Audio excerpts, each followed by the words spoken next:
entre as ciências. Então, o primeiro que eu vou citar para vocês é o Jean-Jacques Rousseau, que viveu no século XVIII, 1712 a 1778. Ele nasceu na Suíça, só que a formação dele era francesa. Tá? Ele escreveu livros como Contrato Social, que se tornou um clássico da ciência política, e o Discurso sobre a Origem e os Fundamentos da Desigualdade entre os Homens, que foi publicado em 1755, período em que a Inglaterra ali começava a Revolução Industrial. Tá? A Revolução Industrial vai trazer vários problemas sociais que ele denuncia nessa obra. Tá? Então, a partir desses escritos, a sociedade começou a ser vista como um problema a ser compreendido e explicado. Tá? No contrato social, o Rousseau defende que a sociedade se originou de um pacto entre os indivíduos que viviam livremente no chamado estado de natureza. Então, com esse pacto, esse contrato, eles estabeleceram a criação de um poder político e deram legitimidade à passagem da liberdade natural à liberdade civil. Ao mesmo tempo, porém, o surgimento da sociedade e da propriedade teria dado origem à desigualdade e à privação da liberdade. Tá? E aí que vem a famosa frase, né, que ele começa com o contrato social. O homem nasce livre, mas por toda parte encontra-se a ferros. Então, para Rousseau, o ser humano é naturalmente bom. O mal teria sua origem na sociedade e na propriedade privada, que estimulam o egoísmo e leva à divisão entre ricos e pobres. Então, com essas ideias, ele exerceu forte influência sobre os jacobinos, né? Uma das tendências radicais da Revolução Francesa de 1789. O próximo que eu cito é o Comte, que viveu entre 1798 e 1857. Né? Ele era um filósofo e matemático francês. Né? Em 1842, ele publicou, né, o seu Curso de Filosofia Positiva, que tinha lá 6 volumes, né? Então, a partir disso, o pensamento dele começou a ser chamado de positivismo. Ele afirmava que a sociedade funciona como um organismo vivo.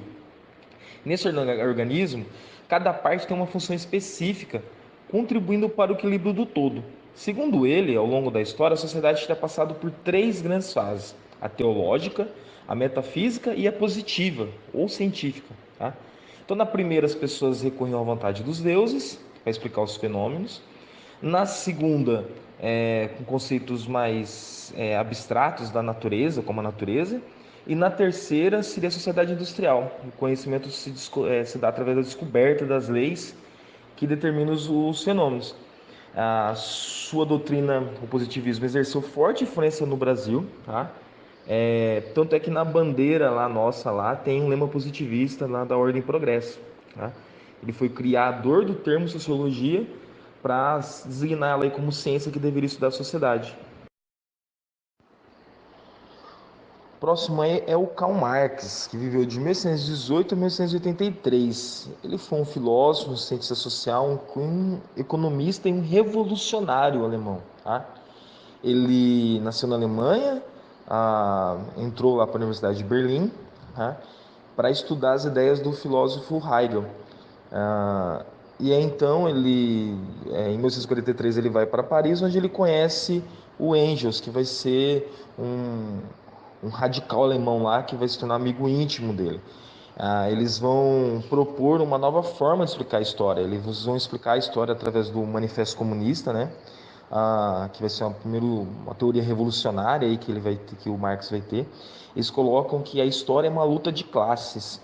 Nessa luta de classes envolvendo o proletariado, tá? e o burguês.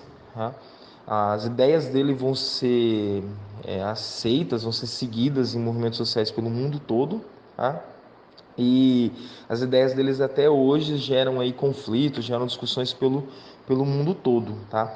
Então, na concepção marxista, a sociedade moderna está dividida em classes, como a burguesia e o proletariado, que lutam incessantemente entre si. Assim, a luta de classes, as greves, as revoluções são resultado da divisão da sociedade em grupos antagônicos, tá? Então, para acabar com essa guerra, ele propõe aí o socialismo, tá? O comunismo evolucionário, que seria a derrubada da classe dominante, né, da burguesia, por meio de uma revolução, e a criação de uma sociedade sem classe, que os meios de produção passassem a ser propriedade de toda a coletividade, ou seja, não haveria diferença entre as pessoas. Todo mundo seria igual, seria uma sociedade igualitária. Depois vem o David Emile Durkheim, que viveu entre 1858 e 1917. Ele foi um sociólogo francês, é considerado aí o pai da sociologia moderna, tá? Aquele que vai tratá-la como uma ciência de fato, tá? E ele pretendia fazer da sociologia uma ciência tão racional e objetiva quanto as ciências naturais, tá? Então, para ele, os fatos sociais seriam coisas externas e objetivas, que não dependem da consciência do indivíduo, tá? Os fatos sociais, segundo ele, são maneiras coletivas de agir ou de pensar, que podem ser reconhecidas pelo fato de exercer uma influência coercitiva sobre as consciências particulares, tá? Os fatos sociais, então, têm existência própria e são capazes de obrigar as pessoas a se comportar dessa ou daquela maneira, tá? E ele vai falar ainda do poder coercitivo dos fatos sociais, né? Por exemplo, se você estiver, você precisa, não vai na escola de sunga, né? Se você for para a escola de sunga, todo mundo vai rir de você. Então, de uma certa forma, existe uma maneira de se vestir em comum. Quem se veste diferente é atacado, entre aspas, pela sociedade. Esse seria o fato coercitivo, o poder coercitivo dos fatores sociais. E ele, a sociologia dele vai ser dividida em três pontos. É uma ciência independente das demais ciências sociais da filosofia, ou seja, a sociologia é independente das outras ciências sociais. A realidade social é formada por fenômenos coletivos, tá? Que são os fatos sociais, que são considerados coisas. E a terceiro ponto, a causa de cada fato social deve ser procurada entre os fenômenos sociais que os antecedem. E quarto, os fatos sociais não são exteriores ao indivíduo e formam uma realidade específica que exerce sobre eles um poder coercitivo. Então, segundo ele, o homem é um animal que só se humaniza pela socialização, tá? Ele vai ser o primeiro a estudar os efeitos, alguns fatores sociais, como por exemplo o suicídio, tá? Ah, que ele vai dizer que na maioria das vezes é uma desilusão que o indivíduo tem em relação ao meio social em que ele vive, tá? Max Weber, 1864-1920. Ele nasceu na Alemanha, tá? Foi um sociólogo, um cientista político, foi professor de economia em algumas universidades, e ele discordava do Durkheim e discordava do Marx. Discordava do Durkheim porque para ele o fato social não é uma coisa externa às pessoas, tá? E questionava e discordava do Marx porque para ele ele se opunha à ideia de compromisso com uma classe social. Ele não tinha que ter compromisso com ninguém. Ele falava que o cientista, não cabe o cientista julgar se algo é bom ou ruim. Para ele, o sociólogo só tinha que estudar a sociedade, tá? Ele defendia a sociologia como uma ciência voltada para a compreensão interpretativa da ação social, tá? E assim é que ele queria explicar as coisas, tá? Então, ou seja, ele vai introduzir um novo ponto de partida para a sociologia, um novo conceito sociológico, tá? A ação social ele entendia como uma modalidade da conduta dotada de sentido e voltada para a ação de outras pessoas. Nem toda espécie de ação, ele dizia, né, constitui uma ação social, tá? Não há contato social no fato de duas pessoas se cruzarem na rua. Então, nesse tipo de encontro, não há uma ação social, tá? Ele fala que só vai haver uma ação social se essas pessoas se cumprimentaram, se conversassem, tá? Ou se entrassem em conflito, tá? Então, para ele, o fato social é algo mais profundo, tá? E é um movimento mais interno do que da maneira que o Durkheim propunha, tá? As ideias dele vão surtir muito efeito. O livro dele dos mais lidos vai ser Ética Protestante e o Espírito do Capitalismo e Economia e Sociedade.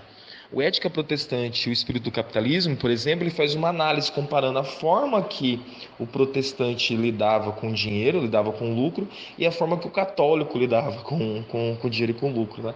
E essa explicação que ele vai dar, essa diferenciação que ele vai ser usada aqui no Brasil mesmo por muito tempo para tentar explicar por que que as colônias inglesas lá, por que os Estados Unidos, entre aspas, deram certo e por que que o Brasil aqui, a colônia portuguesa católica, não deu certo, tá?